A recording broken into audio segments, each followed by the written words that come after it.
Well, hello! I'd like to welcome you to another exciting episode of Pens in Use.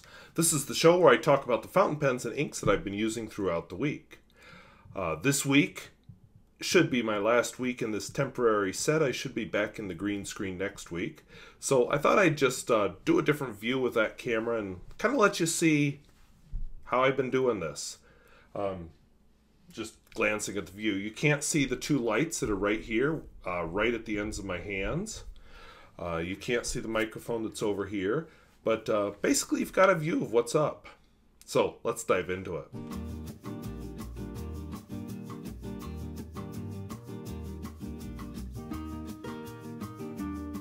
If videos like this interest you, where I talk about fountain pens both new and old and at all price points, I would invite you to subscribe.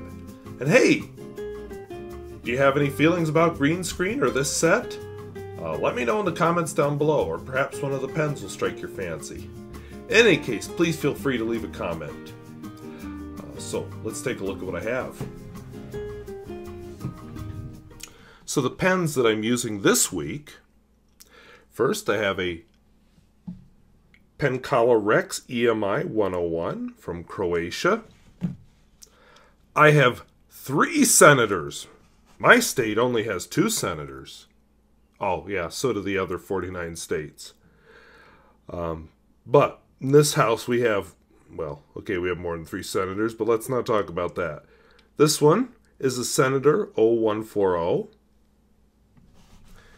Then we have a Senator that I have nicknamed Matte Gray and Black, because I don't know its model number. Any help with that would also be appreciated in the comments.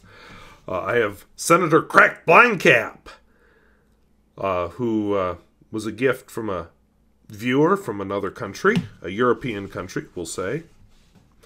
I have a Pilot Justus 95.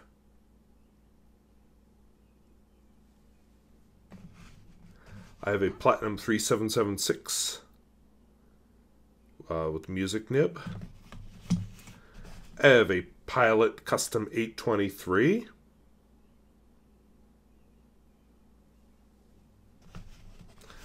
I have a Lamy 2000. Don't know why both pens are inked at the same time, but they are. And finally, I have a Centropen 10016, which was the subject of a very recent First Impressions. As always, I'll be doing my writing sample in my Bomo art journal. We'll begin this episode with the Penkala Rex EMI 101. This is from the famous Toes factory in Zagreb, Croatia.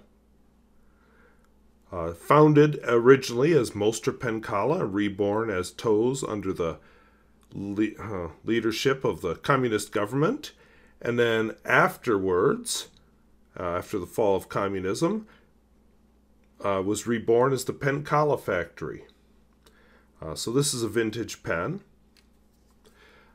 You can see it's getting toward empty. Not empty yet, but getting there. And it has a fantabulous nib. One of those amazing Bach nibs that I have raved about on this channel many times before.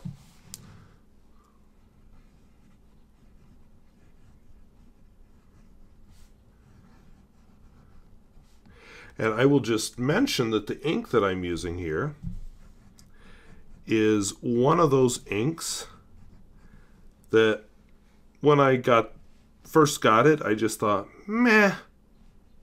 Then I used it in this pen.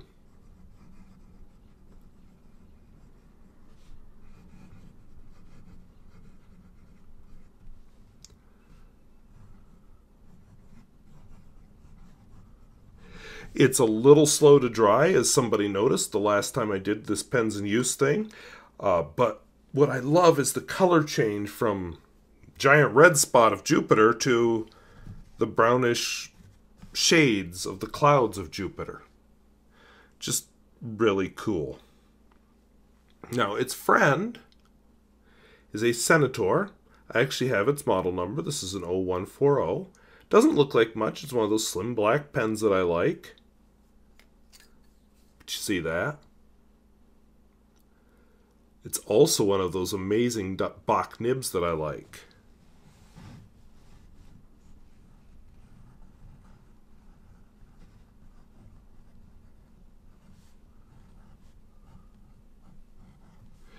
My ink is Colorverse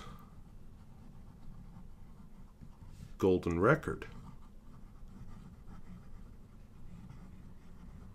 This one also exhibits a color change, but it's not quite as cool as the Colorverse Jupiter Flyby, but it's still a nice one.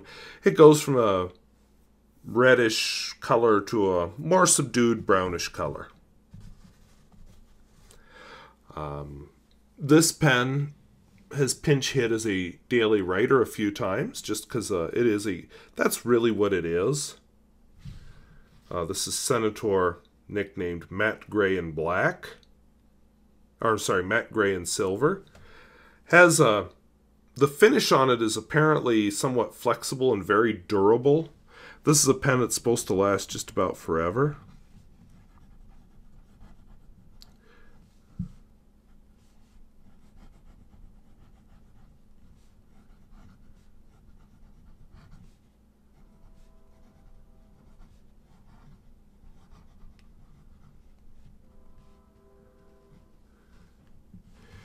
The ink in it is... Oh, that's a fine point. I think I forgot to mention that. It's Kyo-no-oto.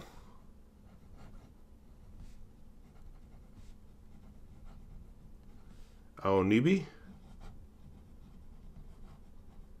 Or blue-black. And I don't know, I've just always felt like this pen needs a blue-black ink in it. It just seems suited best to this pen. It's a good writer. Don't look for flecks. Look for good, dependable writing. Then I have my gift from a viewer from Europe who is able to obtain such pens thanks to his location. This is Senator Cracked Blind Cap, because the cap is literally cracked. I was recently asked about taking these types of pens apart. I had a whole email correspondence. I'll be honest, I haven't quite figured it out. Since I'm on the subject,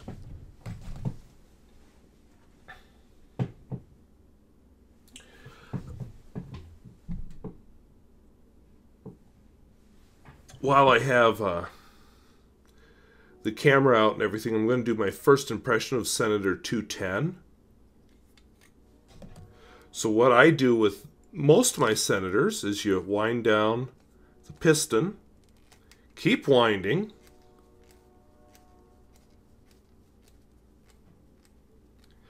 and out it comes. Boom. But it doesn't seem to work with Senator Cracked Blind Cap, so I haven't quite worked out the trick to those. And I don't believe in forcing, so if you know the trick, please feel free to leave a comment down below, because I would love to pass that on to this person. He has issues with the seal on the piston and would like to fix it, and I don't know how to get him to it.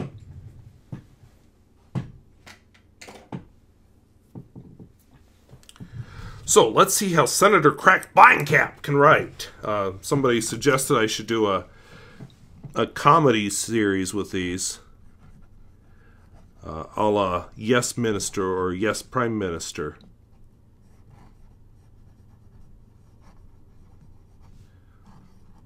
I feel like I sometimes get too political on this channel anyway, and scare off some of my viewers. So I feel like that would be kind of a disaster. I don't know. The ink in this is, of course, is Iroshizuku. One I bought this winter and just stored, and now winter's over and it's not a very wintry ink. Or, I mean, very summery, springy ink. I suppose I could tell myself it's a storm cloud or something. Whoops, Fuyu. But then again, I don't know what this stands for. I could look it up. This winter, I bought 3 different shades of gray from the Iroshizuku. So, yeah. I must have been depressed. Then I have the lovely Pilot Justus 95, another pen that could very easily be a daily writer. And kind of a gimmick, but also I have used it, especially back when I was teaching math courses. You can adjust it from being hard to soft.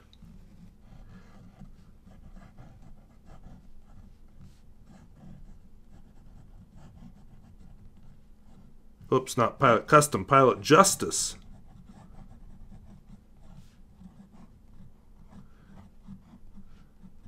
I have it on the soft setting.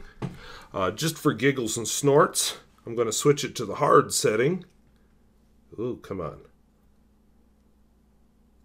Switch it to the hard setting for the name of the ink. That's what hard looks like. I think somebody who's really talented could really bring this out. I'm me. So you don't get quite as broad a line. It doesn't flex quite as easily, but it's still a flexible nib. And not a flex nib, just flexible. The ink is Iroshizuku Kon-peki. I love that Iroshizuku has come out with these smaller bottles. They just suit me better. You know, honestly, I've got too many bottles of ink anyway, and other than black, how likely am I to go through a bottle of ink in a year? Not terribly, although I've got 2 bottles close to the verge that may happen this year if I use them enough. So I guess that's exciting. Oops, I'm unscrewing it before I even show you the pen. My Platinum 3776 with a sharp blue finish and a music nib. And you know, some inks, this nib, I've complained, has been very dry. And in other nibs, it's just, wow! Because of the nature of the set, I have to write at kind of a weird angle.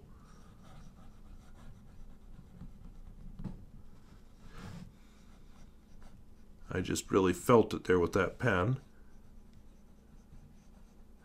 This is another Iroshizuku ink.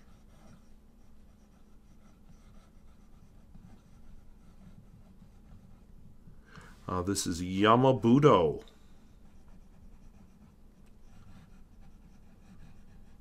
Which is very bright, purpley, happy ink. Now, last week I went to Fargo, and one of my viewers made the comment that when he travels, he likes to bring a pen with a lot of ink stored in it. I had the idea of bringing this pen, but at the last minute I thought, wait a second, my Moon Man Mini Wankai has a lot of ink stored in it, so I took that instead. And that pen holds ink for a long time, so I thought, well, what the heck. So I took that, I left this at home. Plus that's a little cheaper than this one, and with the specific situation, it just seemed to fit better to bring that pen. So, let's see. This ink, what is this ink? Iroshizuku Take-sumi. I have a small bottle of that too. This is another pen that could easily be a daily writer.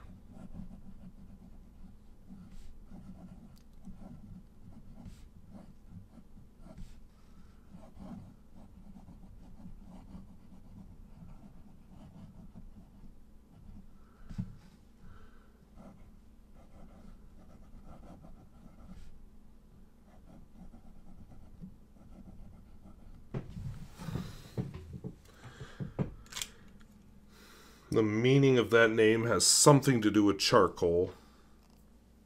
Bamboo charcoal, something like that. I present to you my daily writer. I just recently filled it, but I always put this pen away for the summer. I'm trying to decide. You know, it didn't really get its full year's worth of use this year. You know, mainly due to landing nib first on the floor of my classroom. So I don't know. Maybe I'll have to let it extend its use into the summer. But this is a Lamy 2000 with a fine point nib. And the ink in it is Pelikan 4001 Brilliant Black, which hasn't typically been my daily writer ink, but as I've mentioned, I have a Gigantor-sized bottle of it now, thanks to a pen giveaway I did at school, and you know, I have to offer free refills, so yeah, I've got a giant bottle of this and a giant bottle of the Pelikan Royal Blue in my room. So if you need either blue or black ink, I'll hook you up. I've got lots. This pen is the Centropen 10016. I recently filmed a first impression of it. A viewer sent it to me. A very generous viewer, because my God, it's gorgeous and it writes well. On good paper, it doesn't show up well on this paper, but on like Tomoe River paper, there's even some sheen. It's kind of like the seaweed on the real Sargasso Sea.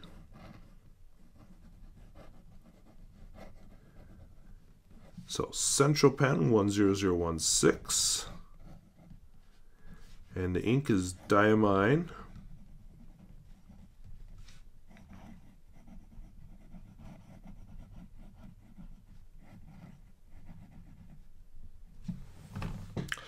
So as I said, on this paper you don't see the sheen, but it is quite something.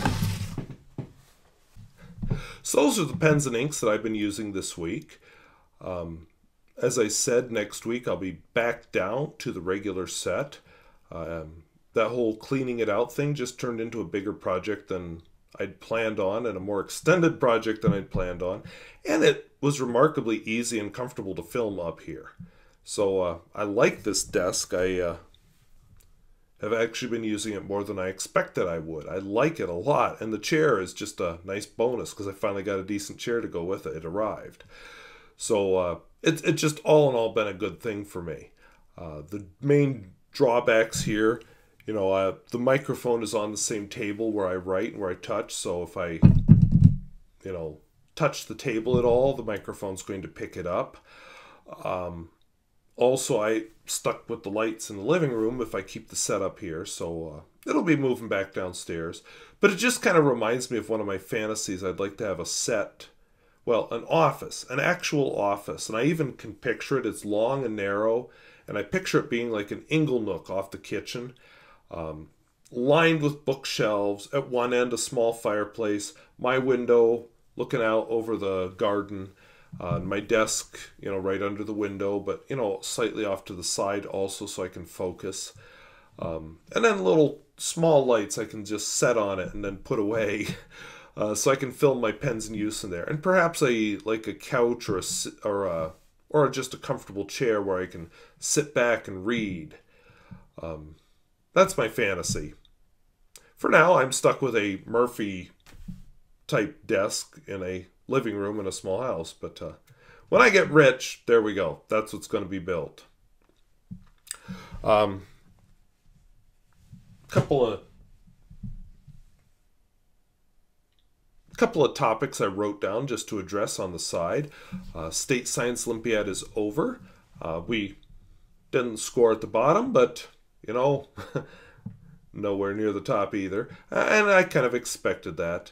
I'm hoping to work the kids up to the level they need to be at to really compete at state, but that's one of those things you just can't expect overnight. It takes years to go, and it's a culture that you have to grow.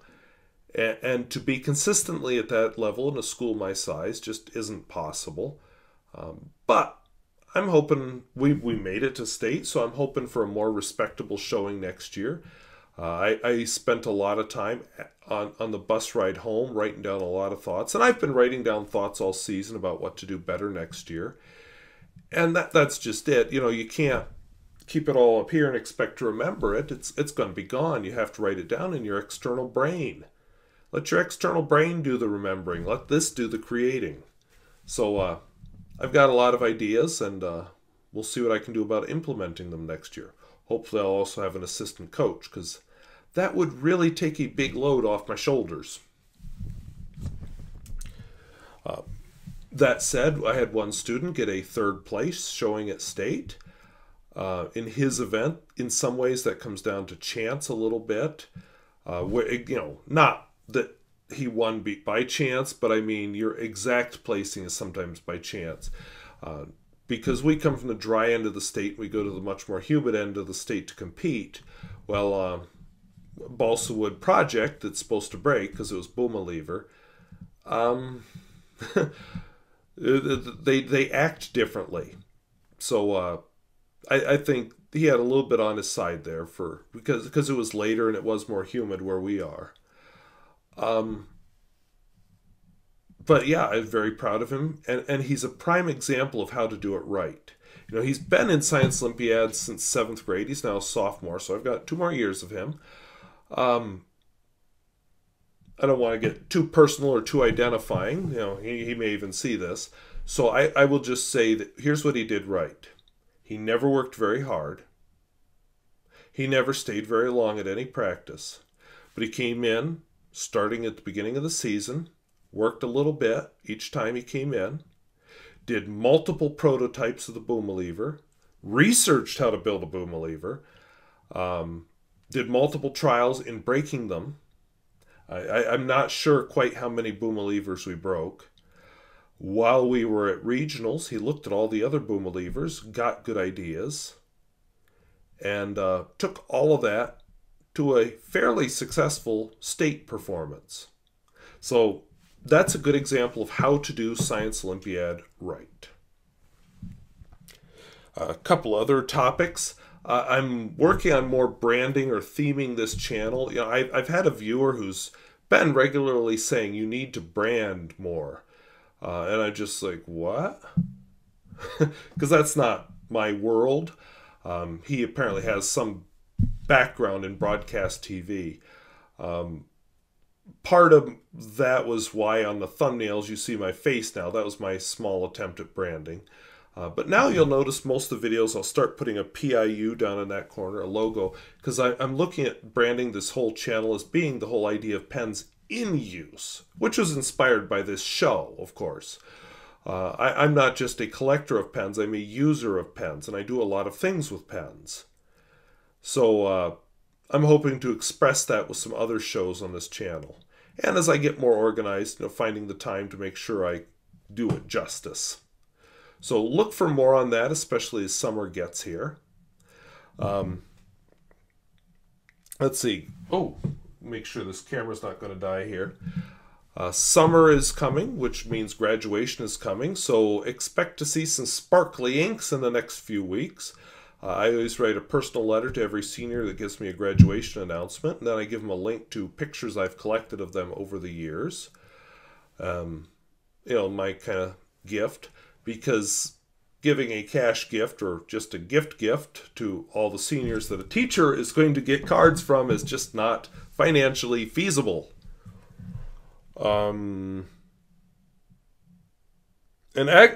Actually, oh wow, I can't believe I wrote that. That's actually smart.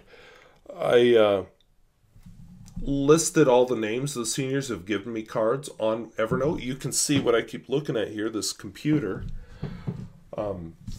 The cards I always hang up in my classroom at school.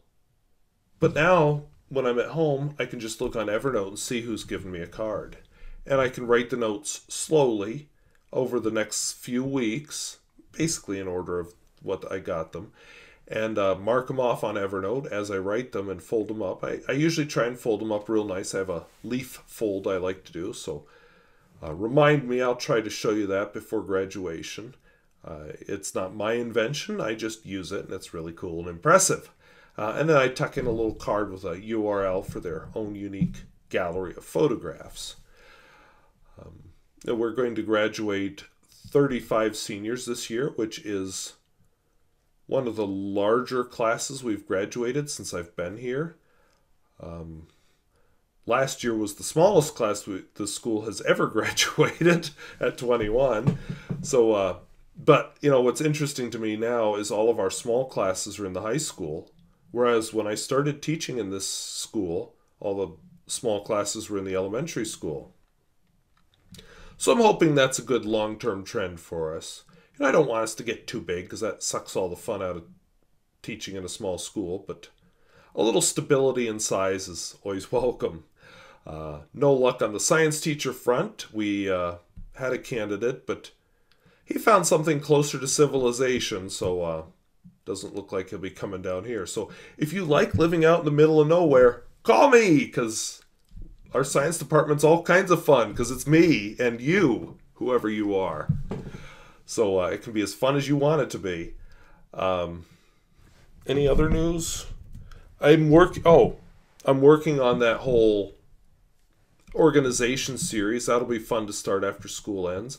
That kind of goes along with a lot of the reading and a lot of my education interests, as well as my writing interests. So I'm looking forward to starting that.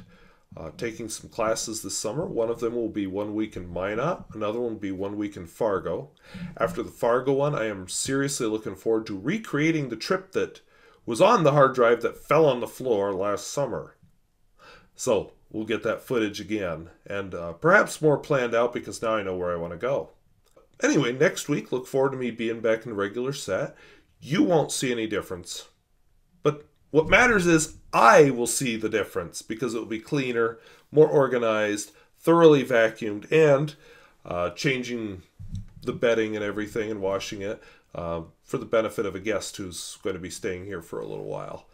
And got to make it welcoming. So, yeah, moving this set back downstairs, but then I'll have to take it apart again, but we'll get through it, all right? So, I want to thank you for watching. And if videos like this interest you, where I talk about fountain pens both new and old and at all price points, I would invite you to subscribe. And if you have a better slogan for that would more match my pens in use theme that I want to use with this channel, please feel free to leave some suggestions. I'll probably cobble the suggestions together along with some of my own ideas into something new, perhaps less robotic. And yeah, if you want to comment on any of the pens or any of the other stuff I talked about, please feel free to leave a comment down below. So I want to thank you for watching. We'll see you later. Bye-bye.